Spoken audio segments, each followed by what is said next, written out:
السلام علیکم، نمسکار، ست شری اکال اینڈ گڈ ایوننگ۔ میں ہوں ارزو کاظمی اور آپ دیکھ رہے ہیں پوائنٹ آف ویو۔ ہمارے ساتھ ہے جی وسیم الطاف صاحب، سب سر کو جانتے ہیں اور انہیں سنائی کرتے ہیں ڈفرینٹ چینلز پہ۔ بہت شکریہ کہ آج آپ آئے، thank you so much thank you for inviting me. Sir. آج تو آپ کی پسند کا ٹاپک ہے، آپ بتائیے کہ کیسا لگ رہا ہے آپ کو؟ ڈاکٹر ذاکر نائک آئے ہوئے ہیں اور ایک ہنگامہ ہے، کوئی نہ کوئی ان کو لے کے پاکستانی زیادہ خوش دکھائی نہیں دے رہے، کس کی کیا وجہ ہے؟ اصل میں جی میں تو سمجھتا ہوں کہ اچھا ہو گیا کہ یہ پاکستان آئے ہیں اور انہوں نے یہاں پہ آ کے جو کچھ کہا ہے وہ سب نے سنا ہے، اور سب اگر یہ سب کچھ نہ سنتے تو وہ اسی غلط فہمی میں رہتے کہ انڈیا نے ان کے ساتھ زیادتی کی ہے۔ تو میرا خیال ہے یہ اچھا ہو گیا ہے کہ پوری قوم کو پتہ چل گیا ہے کہ انڈیا نے جو کچھ بھی کیا وہ بالکل درست تھا، ان کے ساتھ وہی ہونا چاہیے تھا جو ان کے ساتھ ہوا ہے۔ اور بات اصل میں یہ ہے کہ یہ وہاں پہ انڈیا میں تقریریں کرتے تھے، اور وہ جو تمام تقریریں ہوتی تھیں نا ان کی، وہ کنٹرولڈ ہوتی تھیں اور ان میں پلانٹڈ کوسچنز کیے جاتے تھے، اور ان کوسچنز کے جواب انہوں نے پہلے سے رٹے ہوئے ہوتے تھے، تو وہاں پہ ان کے لیے بڑا کنوینئنٹ تھا وہ سب کچھ کرنا۔ اب جب یہاں پہ آئے تو یہاں پہ یہ توقع نہیں کر رہے تھے کہ کچھ ٹیڑھے سوال بھی ہو جائیں گے۔ اب جب ٹیڑھے سوال ہوئے تو یہ لڑکھڑا گئے، اور ان کی جو جھنجھلاہٹ ہے اور جو غصہ ہے اور جو فرسٹریشن ہے وہ اسی وجہ سے ہے کہ یہ مینٹلی پریپیئرڈ نہیں تھے ان سوالوں کے لیے جو ہمارے نوجوانوں نے ان سے کیے۔ تو میرے خیال میں اچھا ہے یہ کہ یہ ان کا پول کھل رہا ہے، لوگوں کو پتہ چل رہا ہے یہ کون تھے، یہ کیا ہیں، اور کس قسم کے اور کس کماش کے آدمی ہیں یہ آرزو۔ لیکن سر ان کو بلانے کی وجہ سمجھ میں نہیں آئی، ایسی کیا ضرورت پڑ گئی پاکستان کی اسٹیٹ کو کہ ان کو انوائٹ کیا گیا ہے؟ کسی ڈھنگ کے آدمی کو، یا کہہ لیجیے جو پاکستان کو تھوڑا پروگریسو بنا سکتا ہے اس کو بھی بلایا جا سکتا تھا نا، تو ان کو بلانے کی کوئی خاص وجہ سمجھ میں آئی آپ کو؟ اسٹیٹ کا بھی تو یہی لیول ہے نا، آپ کیا ایکسپیکٹ کرتی ہیں شہباز شریف سے یا اسحاق ڈار سے یا اور جو دوسرے منسٹرز ہیں، ان کا کیا لیول ہوگا؟ ان کے نزدیک تو یہ ایک بہت بڑا سکولر ہے جی، جس نے پوری کائنات کے مسائل کا حل بتانا ہے، تو وہ ظاہر ہے پھر وہ اسی کو بلائیں گے نا۔ وہ اب کسی نوبل laureate کو تو نہیں بلائیں گے، وہ کسی سائنٹسٹ کو تو نہیں بلائیں گے، کسی وہ ڈاکٹر کو، سرجن کو، ایسا بندہ جو آ کے کچھ لوگوں کو ایجوکیٹ کر سکے، لوگوں کو کچھ بتا سکے، ان کی زندگی میں کچھ کنٹریبیوٹ کر سکے، کچھ پریکٹیکل چیزیں بتا سکے، آج کی دنیا کے مسائل پہ بات کر سکے، اس کو تو نہیں بلائیں گے۔ وہ تو اسی کو بلائیں گے نا جو ان کے نزدیک بہت بڑا عالم ہے اور اسکالر ہے اور ہر مسئلے کا حل ہے جس کے پاس۔ تو میرا خیال ہے کہ انہی لوگوں میں سے کسی نے یہ ایک تجویز دی ہوگی جی کہ اس کو بلائیں، تو یہ یہاں پہ آئے گا اور یہ آ کے لوگوں کو اسلام سکھائے گا، یعنی اسلام کا درس وہ بندہ دے گا جو 600 کلو گرام ایکسٹرا بیگیج لے کے آ رہا ہے، اور اس پہ اس سے جب کہا گیا ہے کہ جناب آپ اس کا آدھا کرایہ نہ دیں آدھا دے دیں، تو وہ اس پہ سیکھ پاؤ گے۔ لیکن سر کیا چیز لے کر آئے وہ اتنا زیادہ جو ہے ان کے پاس ویٹ ایکسٹرا جو ہو گیا، تو ایسا کیا لے کر آئے؟ کون سے تحفے لائے ہمارے لیے؟ تحفے تو میرا خیال ہے وہ نہیں لائے وہاں سے، اور سوٹ بھی وہ میرا خیال ہے وہ ایک ہی وہ پہنتے ہیں، یا شاید وہ دیکھ لینا اس کی حالت جو دو ہوئی ہوئی، دو دو ہیں ان کے پاس، دو ہوں گے۔ اچھا باقی پیسے تو وہ جمع کرتے رہتے ہیں۔ وہ میرا خیال ہے کہ وہ جو ریکارڈنگ وغیرہ کا جو اکوپمنٹ ہے نا، جو کیمراز ہیں اور باقی اکوپمنٹ، وہ غالباً وہ لے کے آئے تھے وہ وہاں سے، کیونکہ ان کا خیال تھا کہ پاکستان میں یہ چیزیں میسر نہیں ہوں گی، بلکہ انہوں نے اپنی تقریر میں اس کا ذکر بھی کیا انہوں نے کہا جی کہ کیمرے جو ہے نا وہ اچھے خریدا کریں اور کیمروں اچھا، میں نہیں آپ. جی جی کہا ہے؟ انہوں نے کہا ہے جی، بالکل میں نے خود سنا ہے کہ جی آپ اچھے کیمرے استعمال کریں گے تو زیادہ ثواب ملے گا آپ کو، اللہ تعالیٰ آپ سے خوش ہوگا. تو وہ میرا خیال ہے وہ کیمرے ویمرے ہی ہوں گے اور ریکارڈنگ کا اکوپمنٹ ہوگا اور اسپیکرز ہوں گے اور اس قسم کی چیزیں ہوں گی شاید. میرا تو یہ خیال لیکن ہے پھر بھی 600 کلو گرام تو پھر بھی نہیں بنتا. بالکل ایسا ہی ہے، لیکن سر پاکستانیوں کے جو سوال تھے ان کو بھی وہ نہیں لے پائے. ساتھ ساتھ وہ عجیب عجیب قسم کے اعتراض کر رہے ہیں، کہہ رہے ہیں یوٹیوب کی کمائی حرام ہے. اچھا، اس کے بعد اگر بھائی ہر ایک کی مرضی ہوتی ہے، کوئی شادی کرنا چاہے نہ کرنا چاہے، کہ جیسے اس کے اوپر بھی انہوں نے ایک اپنا فتویٰ ٹائپ کی کوئی چیز داغ دی. تو یہ پاکستانی ویسے انہیں بڑا اچھا ٹف ٹائم دے رہے ہیں، مجھے امید نہیں تھی. یوٹیوب کی کمائی جو ہے وہ حرام ہے اور ڈسکاؤنٹ لینا پی آئی اے سے حلال ہے. اچھا، اب بات یہ ہے آرزو، بات یہ ہے کہ ہمارا جو نوجوان طبقہ ہے وہ باشعور ہے، وہ میچور ہے، وہ سوال کرتا ہے ہوں اور وہ ان سوالوں کے جواب چاہتا ہے. اور اگر ایک شخص جو ہے وہ وہ ان کے سوالوں کے جواب نہیں دے سکتا تو وہ اپنی رسپیکٹ کھو دیتا ہے. یا تو آپ سیدھی طرح کہہ دیں جی کہ میرے پاس اس کا جواب نہیں ہے اس سوال کا، اب آپ آئیں بائیں شائع کریں اور پھر آپ غصے میں آ جائیں اور پھر آپ چڑھائی کر دیں اور آپ کہیں جی آپ کا سوال غلط ہے، آپ معافی مانگیں.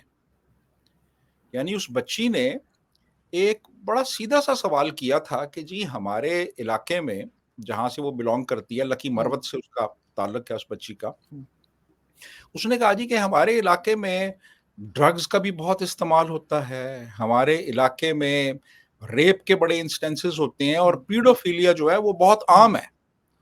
تو ایک اسلامی معاشرے میں کیسے ممکن ہے کہ یہ سارا کچھ ہو رہا ہو اور اس کو اسلامی معاشرہ بھی آپ کہیں؟ ہوں تو اس کا وہ سیدھا سادہ کوئی جواب دے سکتے تھے، بہت سے جواب دیے جا سکتے ہیں اس سوال کے. انہوں نے کہا جی آپ کا سوال غلط ہے، آپ کا سوال ہی درست نہیں ہے، اسلامی معاشرے میں یہ کیسے ہو سکتا ہے؟ یا اسلام ہوگا یا پھر یہ ہوگا، اور آپ نے غلط سوال کیا ہے، آپ معافی مانگیں. آپ کو معافی مانگنی چاہیے. یعنی یہ بالکل ایسے ہے کہ جیسے فرض کریں میں ایک ریل گاڑی میں جا رہا ہوں اور وہ ہچکولے کھا رہی ہو اور میں وہ اس سے ٹی ٹی سے پوچھوں کہ جی یہ ریل گاڑی ہچکولے کیوں کھا رہی ہے اس طرح سے اتنی تیزی سے، تو وہ کہے جی کہ آپ کا سوال غلط ہے، یہ یہ ریل گاڑی ہے ہی نہیں ہے. جیسے انہوں نے کہا جی وہ اسلام ہے ہی نہیں ہے، تو وہ کہے جی کہ نہیں آپ کا سوال ہی غلط ہے، یہ ریل گاڑی ہے ہی نہیں ہے. ریل گاڑی تو سر ہے. یہ چیز تو سر میرے خیال سے میں خود بھگت چکی ہوں. ٹھیک 2 سال پہلے جب میں نے ایک مولانا سے پوچھا تھا کہ عورتوں کو جنت میں کیا ملے گا جب مردوں کو 72 حوریں ہوں گی تو عورتوں کے ساتھ کیا ہوگا، تو ایک ہنگامہ مچ گیا تھا اور یہاں سے لے کر اور افغانستان تک سے لوگوں نے میسیجز کیا اور کہا کہ یہ کس قسم کے سوال کر رہی ہے. مولانا صاحب بھی ایک دم ایسے ہو گئے تھے کہ ان کو جواب نہیں آ رہا تھا اور انہوں نے کہا تھا کہ یہ تو آپ کو اللہ سے پوچھنا چاہیے. میں نے کہا اللہ کے یہاں پہ فرنچائز تو انہیں نے کھول رکھی ہے، اللہ کے پاس کیا جاؤں پوچھنا ہے. تو ان لوگوں کو سر سوال کیوں پسند نہیں آتے؟ سوال اس لیے پسند نہیں آتے کیونکہ ان لوگوں کے پاس سوالوں کے جواب نہیں ہیں. سیدھی بات میں آپ کو بتاؤں، بات یہ ہے کہ اب جو ریزن اور ریشنلٹی کا دور ہے، اب آپ پرانے زمانے کے جو سوال ہیں اور پرانے زمانے کے جو جواب ہیں نا، ان سے آپ پرانے زمانے کے جوابات سے آپ آج کی نئی نسل کو مطمئن نہیں کر سکتے. آج کی نئی نسل ریشنل جواب چاہتی ہے، سائنٹیفک جواب چاہتی ہے، اور وہ چاہتی ہے کہ آپ آرگومنٹس کے ساتھ بات کریں. یہ لوگ جو ہیں یہ اس چیز کے عادی نہیں ہیں. دیکھیں نا، بلکہ میں آپ کو یہ بتاؤں کہ مساجد میں اگر ہم ایک ایکسپیریمنٹ کریں کہ خطبے کے بعد آدھے گھنٹے کا ایک کوشچن آنسر سیشن رکھ دیں تو یقین کیجئے کہ آدھے سے زیادہ مولوی بھاگ جائیں گے وہاں سے، کیونکہ وہ اس چیز کے عادی نہیں ہے کہ ان سے سوال کیے جائیں. اب اس سے جو سوال کیے جاتے تھے وہاں پہ انڈیا میں وہ